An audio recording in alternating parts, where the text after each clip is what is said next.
helping us make this history. So thanks for being here today, and we'll go from there. Thank you.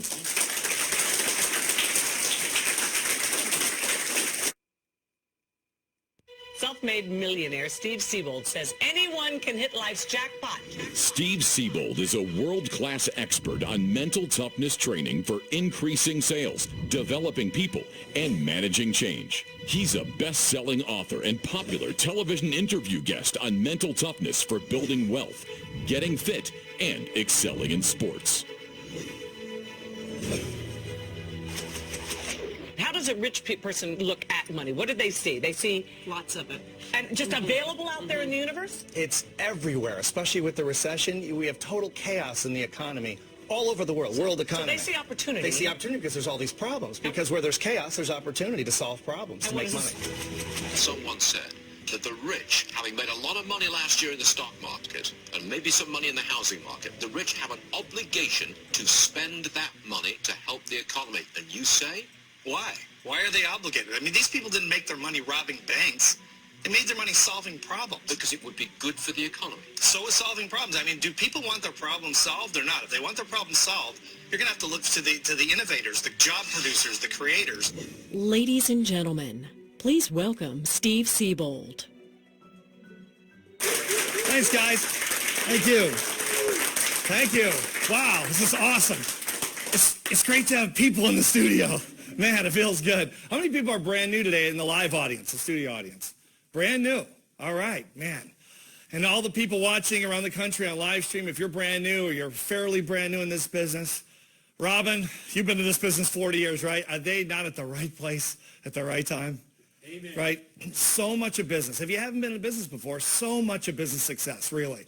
I mean, a lot of people don't talk about it because it doesn't have the bravado and the ego of other things. But so much of the success you have in business is right place, right time, right management team, right product, right environment, right everything. And then, boom, you hit the home run and everyone says, genius, you're a genius. They didn't realize you failed 14 other times before that, right? And that's kind of the way, one of the big things that makes business work, big success work. So how many people in the room, the live audience, are investors? Investors in companies and stocks, or investors in private, investors of any kind, just by show of hands. So a fair amount of people, which is not surprising in an audience like this. So 2 years ago, I've been a vendor in the industry for about 20 years to WealthWave and the company's back office company in this, for WealthWave for about 17, 18 years, whatever it's been, almost since its inception. So I've been an outsider, but 2 years ago, I wrote a book on the company and decided to jump in because I couldn't resist it, because it's just the chance of a lifetime. I saw some things taking place in the economy, and I thought this is the right time. I had no idea 2 hours later, I mean, two days later, that it would be the opportunity it is now, right? I mean, it's just all changed. And I want to talk a little bit about that today especially to people that are investors. So just think about this. To an investor, someone invests in companies. We've been investing in companies for not just stocks, but just actual small businesses for about 30 years around the world. And so, and that's gone some better than others, but overall it's gone pretty well.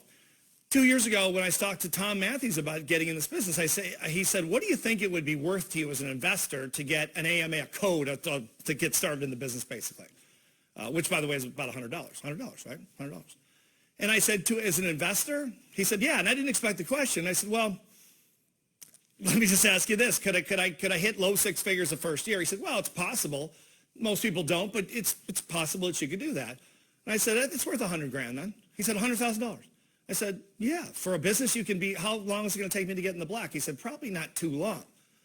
Well, right before that, I just invested in a business that we actually ran, our management team ran, which maybe was part of the problem, $4 million. And if you see my $4 million, will you call me, text me? Because I haven't seen it since. Not a story to brag about. But if you're an investor, you can draw millions of dollars very quickly on ideas that seem really, really good, and you could lose your shirt. And that's not the only one we've lost on over the years. But it's very easy to lose money. And, of course, this business doesn't cost that. But if you think about it, if it did cost $100,000, I know you would pay $100,000. You would obviously pay. Robin's been in the business forever. He's a legend in the business and made a lot of money. And so you know what it's actually worth long term. But for most people brand new, like I was 2 years ago, you look at it and say, well, if I could break even in 3 to 5 years, that's typically a pretty good investment in a business. 3 to 5, get my money back, whatever the number is is irrelevant, but whatever the number is, big or small, if I can get my money back and break even 3 to 5 years, I'm in profit after that, that's a pretty good investment. And Tom said, well, Tom's very low key because I think you're going to probably be better in 3 to 5 years. Yeah, I think you'll break even before that. So I said, well, let's see what happens. He says, it's not going to cost you $100,000, but if I did invest it, it would be worth $100,000. Now today, I think it's worth a lot more, and I'll talk about that.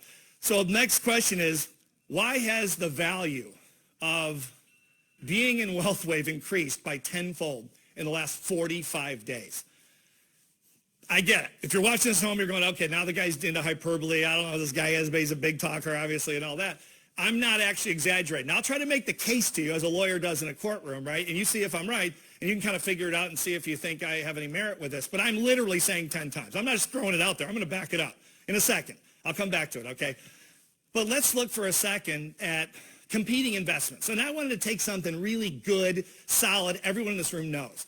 MCD, McDonald's. Okay, now I'm not talking about buying stock. I'm talking MCD, the stock. I'm talking about buying a McDonald's franchise. If you're not familiar with the numbers, I've looked into this many times, looked into Burger King, McDonald's, lots of other, because franchises can be good investments if your timing is right.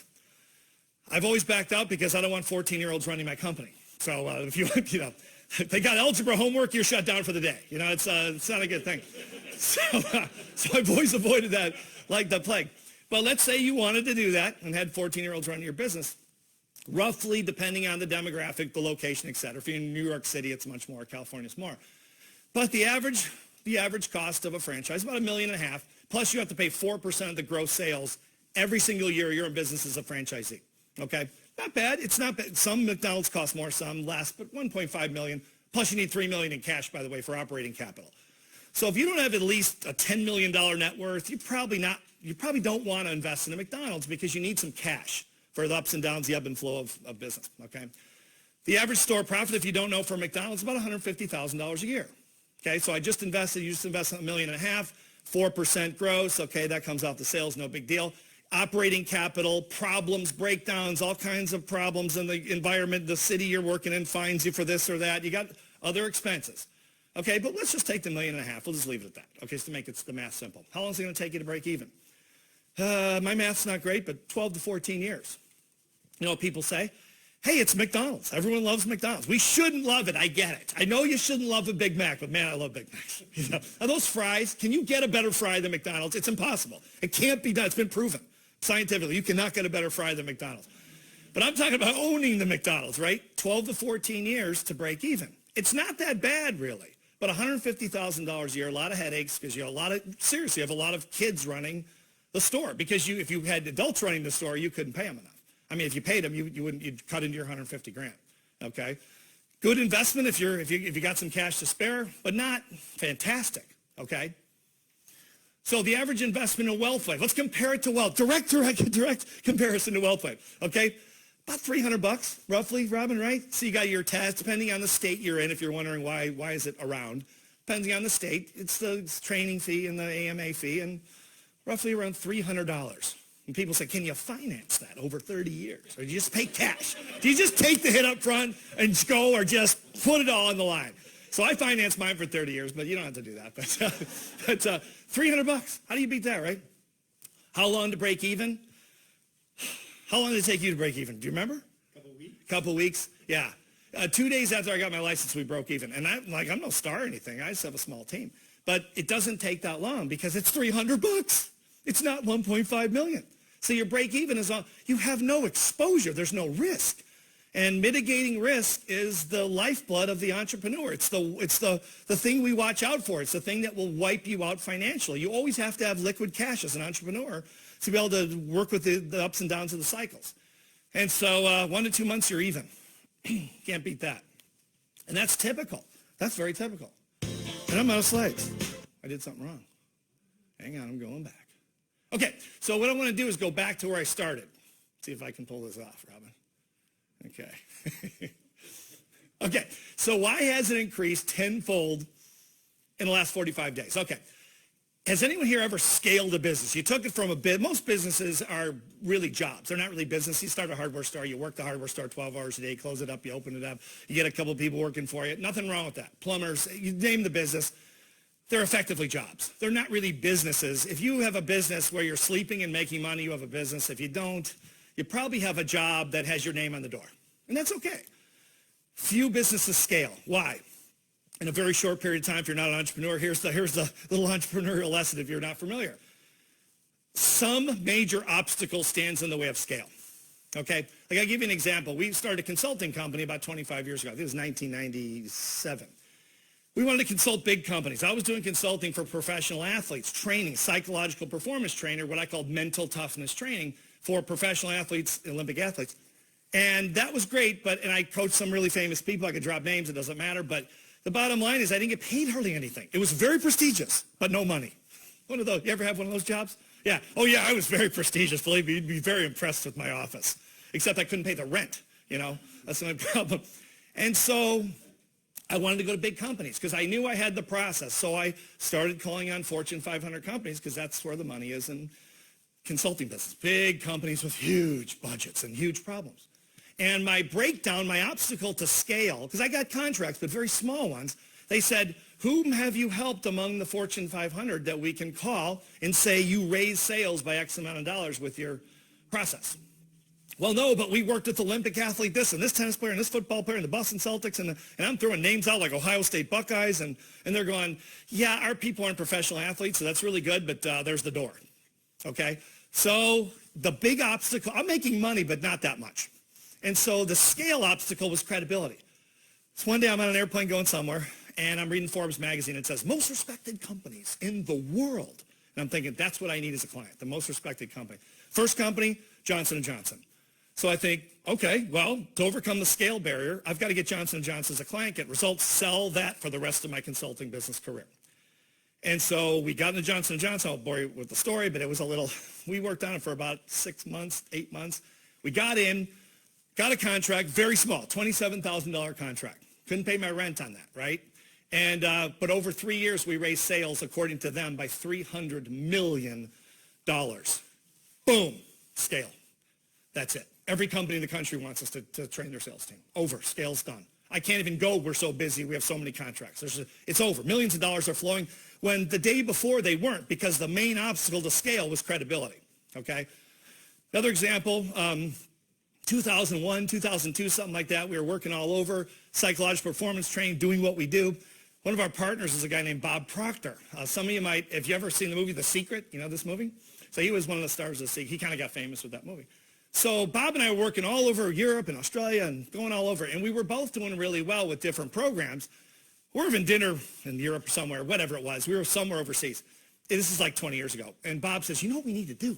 We need to franchise, because it's just you and I doing this.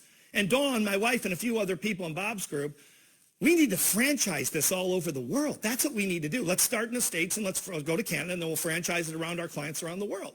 And I said, yeah, great. So we both, Proctor started digging into the franchise world, and I started digging into it, and I'll bore you the details. If you've ever had a franchise, I never have had a franchise. And the regulations will kill you.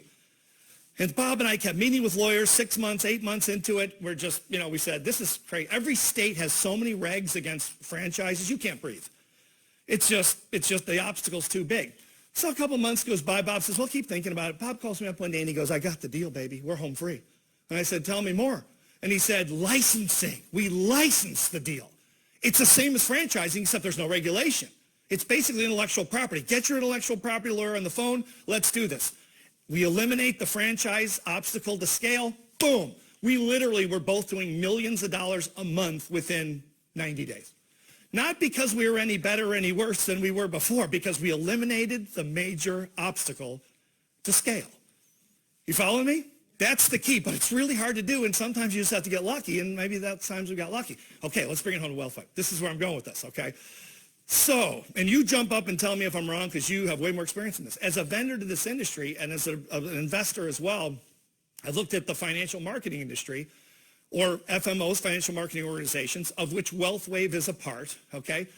To me, it's never scaled. Now, people like Robin Bundy and Tom Matthews and Bill Mitchell and these superstars, Chris Felton, Chris is here somewhere, they've done super well. But the industry as a whole has never really scaled for two reasons, in my opinion, two reasons. One, credibility. Why? Part-time people. Financial industry, if you don't know it, says, you have to be full-time. If you're with Merrill Lynch, if you're with, at Goldman Sachs, you must be full-time because we're from Harvard, Yale, Stanford, Princeton, et cetera. And we have sweater vests in our company. So So they put the part-timers down, where it was really irrelevant because this industry serves a different group. It serves people with basic financial help, not trading derivatives on Wall Street for the rich. This is something everyone can understand over a period of time, right? But credibility has been an issue, right, for whatever reason, whether it's deserved or not. It has been, and that's a barrier. It's been a barrier to scale. So what happened? We did this book. The media endorses this book. Every television network in America has endorsed this book. I mean, I could just sit up here for half an hour and tell you stories, but it's all the same. We booked 5 television interviews in the last 24 hours with this book. We did 111 interviews, TV interviews alone in 2020 for the book. They love the book. The book has monstrous credibility. #1 seller of 2020. So now if I'm a bus driver or a school teacher or an engineer or a doctor, I don't know anything about finance. I can use this book, and when we worked together at the fish barrel company, we're engineers, and Robin says, Steve, I know you for 20 years. You don't know anything about money. You work at the fish barrel company with me. And I say, no, but Robin, it's not about me. It's about this book. I'm teaching from this book, and it's the #1 selling book of 2020. I'm just an educator. I'm not an expert. You know I'm not an expert. And he goes, okay, come to my class. And he says, okay, I'll come to your class. Credibility done. It's over. The media's endorsed it. It's never happened in the history of the industry. That's why it's worth, one of the reasons it's worth 10 times. Second reason, barrier to scale, complexity. Financial service products are complex. Even the simple ones are complex. It takes a while to learn. So I'm asking Tom Matthews 2 years ago. I said, look, I've been a vendor to Merrill Lynch and Goldman and JP Morgan and you guys and a bunch of others. I said, but I'm not an expert. How long does it take to learn the language, the vernacular of financial products and services? I mean, really, give it to me straight. It's just him and I, no audience. And he said, 5 to 10 years, really. If you're going to stand up in front of a group and teach people about money, you have to know what the hell you're talking about. You got to kind of, and then if you're okay with public speaking, you don't mind that too much. A lot of people don't like it. That factors in. So there's these barriers because of the complexity of the topic. How long does it take me? 5 to 10 years. Maybe I don't wait around 5 or 10 years. A lot of people don't. Now, some of these big dogs, they do. They have, and they've benefited. But a lot of people have not because it's a long time. Okay, what happened? How did complexity just get removed in 45 days? We write the book with the idea. Okay, I'm going to wrap up with this because I know I'm going over time here. We write the book with the idea from day one that we're going to hold master classes in front of live audiences. We eliminate the credibility barrier to scale, right? And that was the one we wanted to eliminate. And obviously we did that very quickly. But we still never eliminated the complexity barrier to scale because you still have to stand up in front of a live group and know what you're talking about. Now, if you're J.D. Phillips or you're Robin Bundy or Chris Felton or Brian Loiso, Phil Kingery, any of these people that are in this meeting, that's something different. These people are experts. They can do it all day long. I can't do it. I've written books on money, but just the psychology of money, not hard money. It's a different topic. So that wasn't eliminated. Then what happens? The world shuts down. No live meetings, right? What happens after that? We all freak out, and then we say, we do it on Zoom.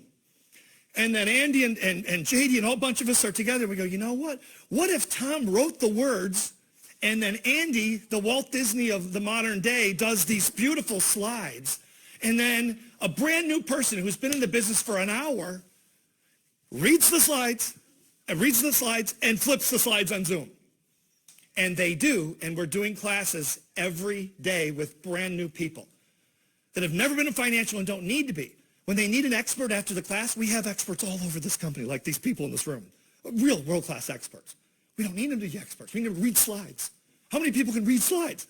Now, what about questions from the audience? There are no questions because the audience is virtual. Thank you for coming in my class. I really appreciate it. I'll follow up with you. Click and seminar. Whatever you don't know, man, you get an expert. I call JD. I say, JD, help. Matt Lucky, help, right? So complexity and credibility are eliminated from scale. That's why now it's worth $1 million up front. You don't have to pay $1 million, but it would be worth it as an investor up front because there's no barrier to scale. And I'm going to wrap with this. This industry is about to go, and this company is leading the way. No one else is doing what we do. No one has the book. No one has the media endorsements in this whole industry, right? You're telling the truth, right? We both, all of us, we know this industry real well. It's not a giant industry, not the marketing part. Okay, we're the only ones. We're the pioneers. So now, what is it worth? It's a chance of a lifetime. we're going to see incomes go absolutely through the roof in the next 6 months. Scale is about to happen. 45 years, it's never happened before. No one ever figured it out. Did we get a little lucky with the shutdown? Yeah, I'll take the luck all day long, baby. I'll take it all day long, you know. So here we go. So if you're looking at this thing, man, are you at the right place at the right time, right? It used to be a lot harder, right, Robin? So something to think about, guys. Okay, so with that, I want to bring up our next speaker. You talk about a guy who knows something about, a lot about, how to build a team. Because really now what we're doing effectively, you guys, is we're building a team of teachers. Here's the question. You tell me if I'm wrong, Robin. This is a guy, your next speaker, J.D. Phillips, who's also the MC today. He built a team of 50,000 people. Could you imagine if those were all teachers? You'd be richer than you are now, brother.